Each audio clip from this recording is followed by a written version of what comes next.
think that's the problem with a lot of pop stars and a lot of people in this industry is people are telling. Who exactly is Justin Bieber talking to with these emotional posts? And why does it feel like every word is aimed at someone specific, not just a vague comment on fame or frustration? Fans are convinced this isn't just random venting. They believe Justin is calling out Benny Blanco. And it's not just because of timing.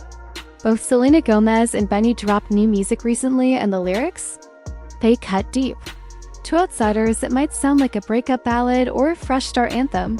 But to those who've been following this story for years, it feels personal. Too personal. Especially for Justin. And now Justin's reaction has fans raising eyebrows. Not because he shouted or dropped a diss track, but because he stayed quiet, and somehow that silence felt louder than anything. His words online were vague but heavy. He didn't mention names. He didn't have to. What he did share was an open admission. He's still trying to forgive someone from his past. Still hurting. That confession came just days after Benny Blanco released his new album featuring Selena. For Justin, that wasn't just another release on Spotify. It was like being forced to watch two people he used to trust write a new chapter without him, and maybe about him. The lyrics in those songs weren't just poetic. They were sharp, and the timing? Brutal. Imagine listening to your ex and a friend you once considered family sing about letting go right when you're trying to keep yourself together. According to In Touch Weekly, this wasn't just uncomfortable. For Justin, it was devastating. Sources say Benny completely distanced himself from Justin once he started getting close to Selena. And for Justin, it wasn't just about romance. It was about trust, loyalty. And suddenly, all of that was gone. To make it worse, the public commentary felt unbalanced. Justin reportedly felt like he was always the villain. That if he acted the way Benny and Selena were acting now, he'd be ripped apart online. But they were celebrated. No criticism, no backlash, just applause. Then came the album I Said I Love You First, a genre-blending project that got fans talking immediately. Theories exploded across social media. Was this album a subtle attack on Justin? One track made it almost impossible to ignore.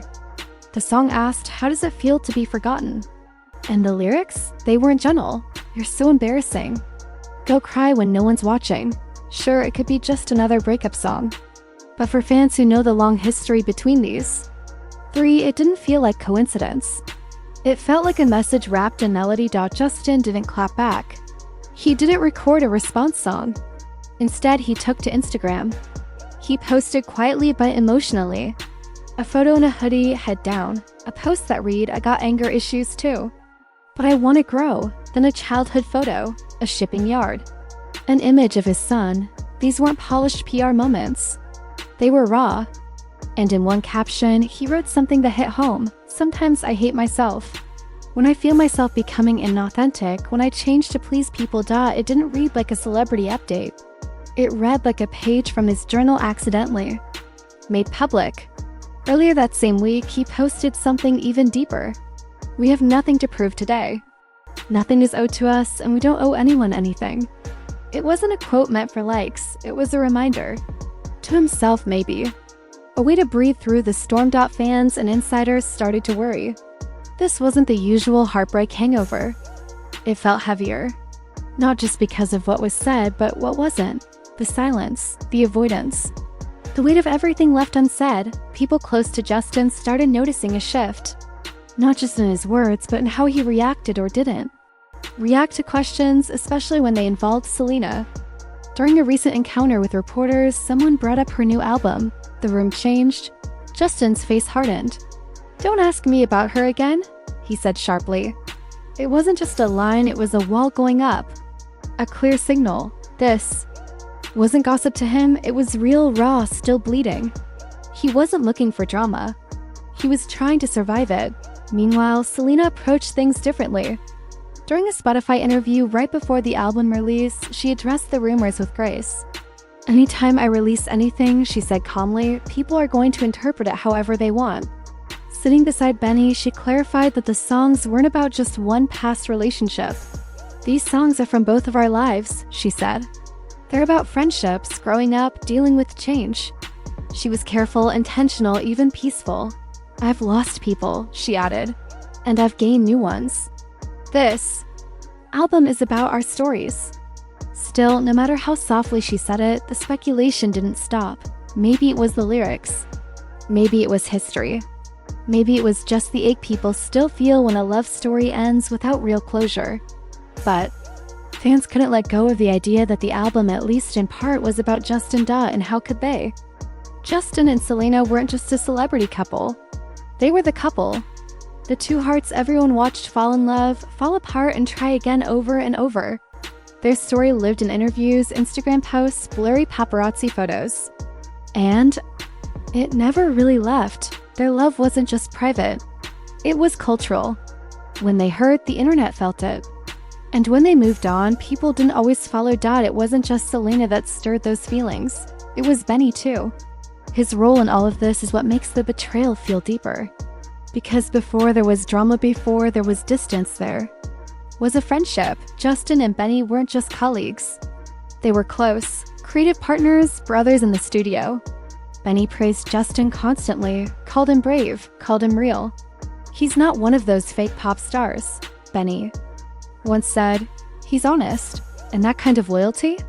It mattered to Justin, especially in an industry that often feels cold and calculated. So how did they go from that to this? That's the question everyone's asking. How did a friendship like that fall apart? And why does it feel like Selena was the turning point? To understand that, you have to go back. Way back, to where it all began, not in the music studios or fashion shows, but in the quiet moments Justin shared with Selena. Because Selena wasn't just a girlfriend, she was a chapter, a soundtrack, a part of Justin's identity when he was still figuring out who he was. Their story began in 2009, when a young, wide-eyed Justin Bieber called Selena Gomez his celebrity crush. It was innocent back then, just a teenage dream. But by 2011, it had become something real. They debuted as a couple on the red carpet at the Vanity Fair Oscars party, young, beautiful, and deeply in love. In 2015, Justin told Complex magazine, "We were so in love, nothing else mattered." He even compared their relationship to marriage. The connection ran that deep. When asked who inspired certain songs, he danced around the question. But fans knew. Everyone knew. The emotions in tracks like Sorry, Ghost, and All That Matters weren't vague. They were love letters, heartbreak confessions, and open wounds turned into melody. Selena responded in her own way. Her song The Heart Wants What It Wants was unmistakably about Justin. He called it beautiful, but also admitted it hurt. To listen to, their relationship was more than headlines. It was a roller coaster of almost back together. Almost forever. Every time they tried to walk away, something pulled them back. But it was always just shy of healing. Too much. History. Too many eyes watching. And through it all, Selena never spoke cruelly about him. Even when it was over, she chose silence over bitterness. She once said, "I'm exhausted. I can't do it anymore." She wasn't angry, she was just done. "I care about his well-being, but I'm done talking about him." Justin, on the other hand, never really let go. Not emotionally. He moved on, physically dating others, eventually marrying Hailey Baldwin, but traces of Selena stayed with him, in the lyrics, in the interviews, in the quiet moments. And through all of that, Benny Blanco was one of the few people he trusted. Not just as a producer, but as a person. They crafted songs like Lonely together, talked about pain, shared stories no one else knew. Benny called Justin honest, rear different from the industry noise. And in return, Justin considered him loyal. That mattered in a world full of fake smiles and PR friendships. But slowly, that loyalty disappeared. There was no dramatic fallout. Just a slow fade. It began when Benny started spending more time with Selena. Justin noticed the shift. The messages slowed. The inside jokes stopped. The warmth went cold. And then, without warning, Benny and Selena made their relationship public. Justin stayed quiet. But the silence didn't mean he was okay. It meant he was processing. And then came the engagement. December 2024. The moment that shattered whatever peace Justin had left. There was no phone call, no warning, just headlines. Benny Blanco and Selena Gomez were engaged. Two names from Justin's past, now linked. Forever without him. He didn't post a message of congratulations. He didn't even acknowledge it publicly. Instead, he quietly unfollowed Benny. And not just him, Drake, The Weeknd, others too. It was like watching someone lock the door and throw away the key. Not in rage, but in exhaustion. Sources close to Justin say he had tried more than once to mend things with Benny, but each time, he was met with indifference, or worse, silence. Eventually, he gave up. This wasn't just about an old relationship anymore. It was about boundaries, about protecting the pieces of himself he had left. Because every time he tried to move on, something pulled him back. A song, a quote, a viral clip. He was being kept in a loop. He no longer wanted to be part of and then came the album I Said I Love You First. A collaboration between Benny and Selena that didn't just feel like music. It felt like a message. Bold, raw, unfiltered. It was. Praised by critics, adored by fans, and dissected line by line. To Justin, it wasn't just art, it was confirmation. That everyone had moved on without him. That he was no longer the main character in a story he helped build. On social media, the album exploded. Fans asked questions. Was this revenge? Were the lyrics aimed at Justin? Was Benny helping rewrite a narrative where Justin was the problem, not the heartbroken one? Even Taylor Swift joined in, publicly praising the album on Instagram, tagging both Selena and Benny with a glowing message. I love this album so much. Her approval gave it weight, legitimacy. Now it wasn't just another album, it was an event. Selena and Benny appeared on The Tonight Show, giggling, teasing each other, full of inside jokes. It was cute, effortless, but for longtime fans, it was bittersweet. The message beneath the laughter felt clear. We've moved on, we're happy, we don't owe anyone anything. Benny doubled down online cooking for Selena, posting sweet photos, sharing quiet moments, and the internet ate it up. He's perfect for her, one fan wrote. The same people who once begged for a Selena-Justin reunion were now rooting for Benny. And slowly, Justin began to vanish. From their story, from the spotlight, from social media. He wasn't mentioned in interviews, he wasn't referenced in posts. Not even in shade. He was just gone. In a Billboard interview, Benny looked directly at Selena and said, "Your energy, your thought process, it's changed people. It's powerful." His words weren't just praise. They were admiration, deep and sincere. Selena, sitting beside him, looked more grounded than she had in years. Her face calm, her posture unbothered. On Jay's podcast, she opened up even further. "When Benny looks at me," she said, "I don't think he sees anything but who I am." Then she added, "That's rare. I never had that before." She called him her best friend. Sadie made her feel safe. And when she smiled and said, "It just feels right," the world believed her. She wasn't performing this time. She was living it. Later, the two sat down for a raw interview with Rolling Stone's Lisa Paul. That's when the full story came out. The album wasn't just music. It was an emotional journal.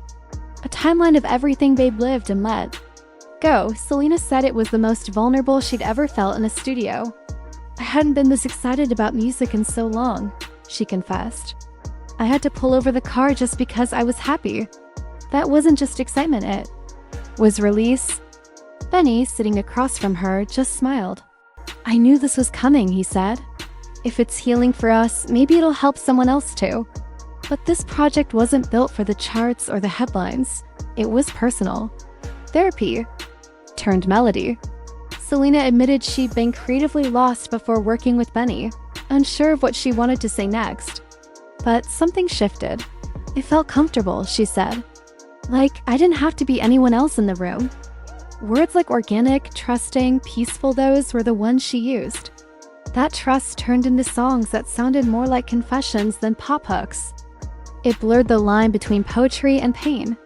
"These songs are just personal," she said. "They're not calculated."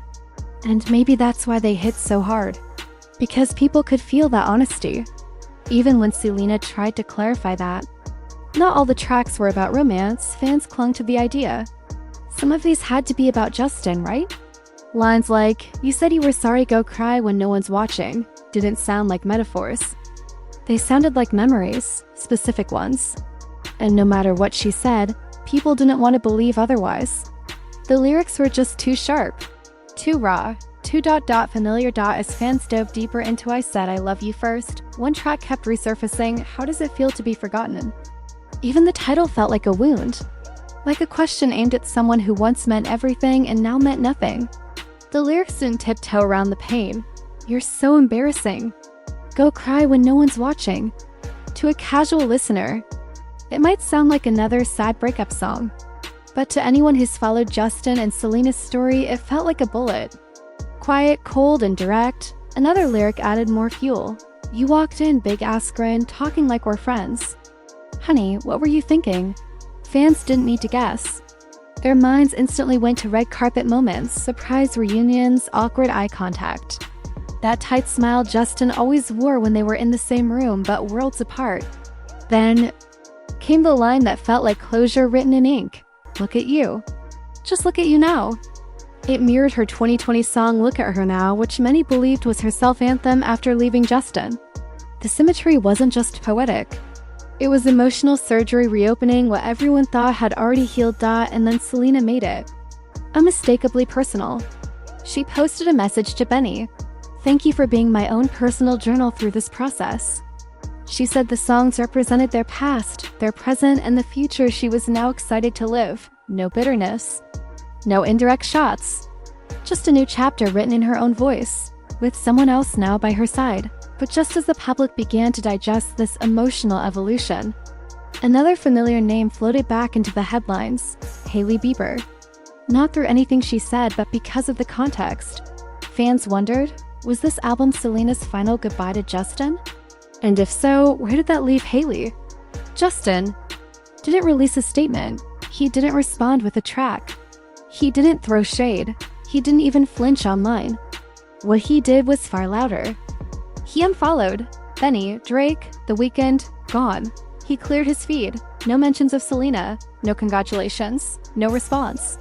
Just distance, and in that silence, people heard everything. The Justin who once tweeted raw thoughts at midnight and responded. To every headline with a quote, he was gone. This Justin had learned something painful. That speaking from the heart didn't always protect it. So he chose the one defense that couldn't be misinterpreted. Quiet, his silence wasn't indifference. It was grief with no place left to go. Justin wasn't angry at the lyrics or the interviews or the album rollout. He was hurt by what they symbolized. That he had finally been written out of his story he helped build. That the chapters of love and heartbreak he once owned were now being rewritten without him. Not as a villain, not even as a memory. Just erased, and maybe that's what stung the most. Because losing someone is one thing. Watching them become happier without you, cheered on by people who once rooted for you, is something else entirely. Justin didn't just lose a relationship. He lost the place he once held in someone's life and in the eyes of the public. But the difference between the Justin of yesterday and the Justin of now is this. He didn't lash out. He didn't spiral. He didn't try to reclaim the spotlight. He let it go. Not because it didn't matter, but because holding on would only hurt more. He'd spent years fighting to prove he'd changed, to be seen as more than the headlines, to grow into the man he believed he could be. And now, all he wanted was peace. Selena, for her part, didn't fan the flames. She spoke calmly. Her interviews felt grounded. She didn't deny the past, but she also didn't dwell on it. The album was about love, yes, but also about letting go. Her words weren't pointed. They were soft. Like someone who had finally made peace with the war inside. And Benny? He didn't need to say anything. His presence on stage, in interviews, and cozy Instagram posts said it all. He wasn't trying to replace anyone. He was just there fully in the space Selena made for him. Laughing in the late-night interviews. Cooking in her kitchen. Writing songs that didn't sound like they came from pain but from healing. For fans, this wasn't just about celebrity drama. It was a slow, painful realization of something very human. That sometimes, no matter how much history you share with someone, they can still leave you behind. And that healing doesn't always mean closure, it just means you've learned to live with the ache. So, was I Said I Love You First about Justin? Maybe not directly. Maybe not even intentionally. But when your past runs that deep, anything honest will always sound like a memory.